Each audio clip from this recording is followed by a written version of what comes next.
Et si on arrêtait de baiser? C'est pas une provocation gratuite, hein. Beaucoup de femmes se posent réellement cette question. Et si on arrêtait de baiser? Dans un monde où la domination masculine s'exprime par la violence, le contrôle des corps, la pression en mariage ou à la maternité, certaines femmes ont choisi une réponse radicale. Le refus. Refuser le mariage, le sexe, la maternité, c'est le cœur du mouvement 4B en Corée du Sud. Le nom 4B renvoie à quatre principes qui commencent par bi, qui veut dire non. Non aux relations avec les hommes, non au sexe avec les hommes, non au mariage avec les hommes, non aux enfants avec les hommes. En colère, en colère, en colère, en colère. L'abstinence, ou en tout cas la grève sexuelle, elle a été utilisée comme une vraie arme politique et sociale à travers le monde pendant des années. Au Libéria, en 2003 par exemple, les femmes, menées par Leima Gbowi, pardonnez ma prononciation, ont utilisé l'abstinence sexuelle pour mettre fin à la guerre civile et pousser les hommes à négocier la paix. Si c'est pas beau ça, si c'est pas hyper stratégique, les femmes sont des stratèges. Je suis désolée, c'est génial, je trouve ça magnifique. Ensuite, en 2012, pour protester contre les réformes électorales au Togo, Isabelle Ameganvi, qui est une figure politique et militante togolaise, a déclaré: Nous appelons toutes les femmes à priver leur mari de sexe pendant une semaine à partir de lundi. Le sexe est aussi une arme de bataille. Po, po, po, po, po. Oh, oh. Ah, ils ont dû douiller les maris. En tout cas, ces mouvements montrent que le refus du sexe peut être un outil stratégique capable de forcer le changement là où les protestations traditionnelles échouent. Le mouvement 4B a émergé en Corée à la fin des années 2010 en réponse à une société profondément sexiste, où les femmes subissent des violences conjugales fréquentes et peu sanctionnées, où la charge domestique et éducative repose majoritairement sur elles, et où le mariage et la maternité sont présentés comme des obligations sociales. On parle quand même d'une société très, très, très, très traditionnelle. Comme le résume Amnesty International en 2022, donc franchement il n'y a pas si longtemps, lors de l'élection de Yoon Suk-yeol, qui est le président de Corée du Sud, eh bien le pays prenait un tournant qui était vraiment discriminatoire et misogyne.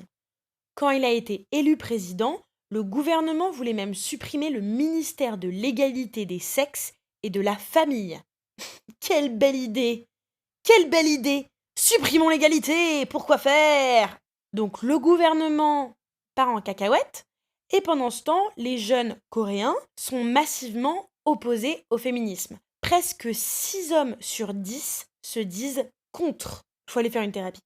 Ah, faut aller faire une thérapie. Je ne sais plus quoi faire. En même temps, c'est pas de leur faute. On les a nourris de contenus, de traditions hyper misogynes. Ils peuvent pas être différents si on leur apprend pas à être différents. Mais bon, ça va être mon complexe de la sauveuse qui va apparaître là. Donc forcément, tout ça, ça a donné un terrain fertile aux mouvements masculinistes qui se sont propagés sur les réseaux sociaux. Ils sont soutenus par des influenceurs qui aiment bien rabâcher que le féminisme c'est exagéré et j'en passe. D'ailleurs, vous devriez écouter l'épisode que j'ai sorti avec Chafouine sur les masculinistes. Une vraie pépite si vous voulez vous taper des barres et apprendre énormément de choses. Donc, visiblement, la Corée du Sud, pas tip-top en termes d'égalité. Face à ce constat, les femmes se sont dit il y a un truc à faire. Il y a une opportunité. On va dire au revoir aux mecs. Et en vrai, elles ont bien raison parce que, je veux dire, les revendications féministes, elles sont souvent tues.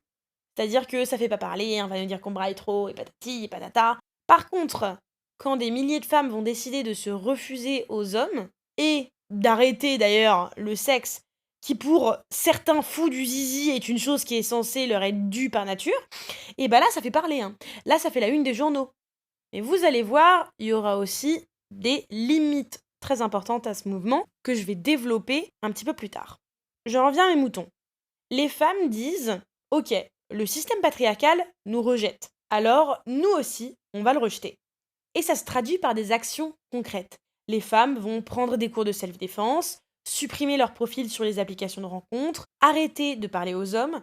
Certaines vont d'ailleurs encore plus loin, elles vont se raser la tête. Alors moi, je considère que ça, c'est aller très loin, mais certains ou certaines pourront se dire que d'arrêter le sexe, c'est beaucoup plus drastique. Je ne sais pas. C'est une manière de dire fuck aux standards de beauté coréens. Et le mouvement 4B est d'ailleurs devenu viral, c'est-à-dire qu'il a été partagé sur les réseaux sociaux. Il y a eu plus de 100 millions de vues sur des vidéos TikTok.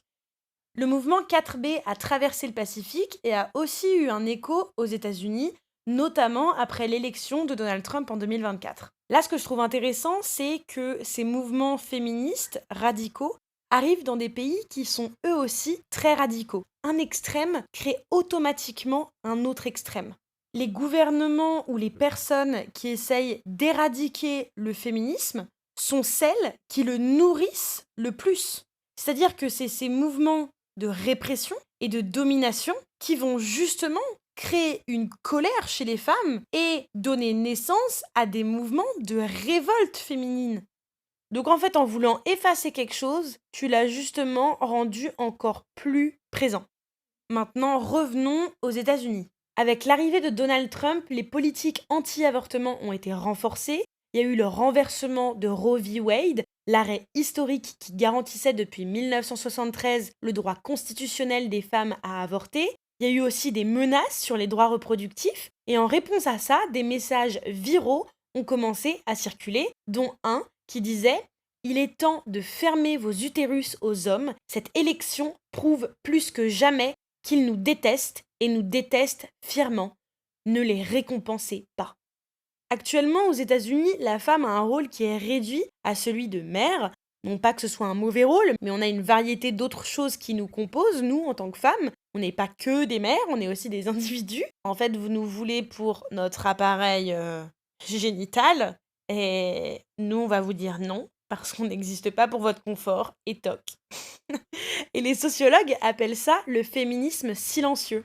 Un féminisme qui vient nous pousser à intégrer des principes dans notre vie quotidienne. Par exemple, choisir de s'entourer majoritairement de femmes, choisir par exemple de lire des livres ou de regarder des films qui sont principalement réalisés par des femmes.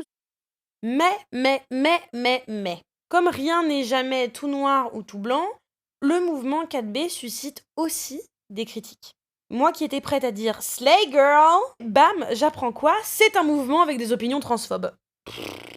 Voilà.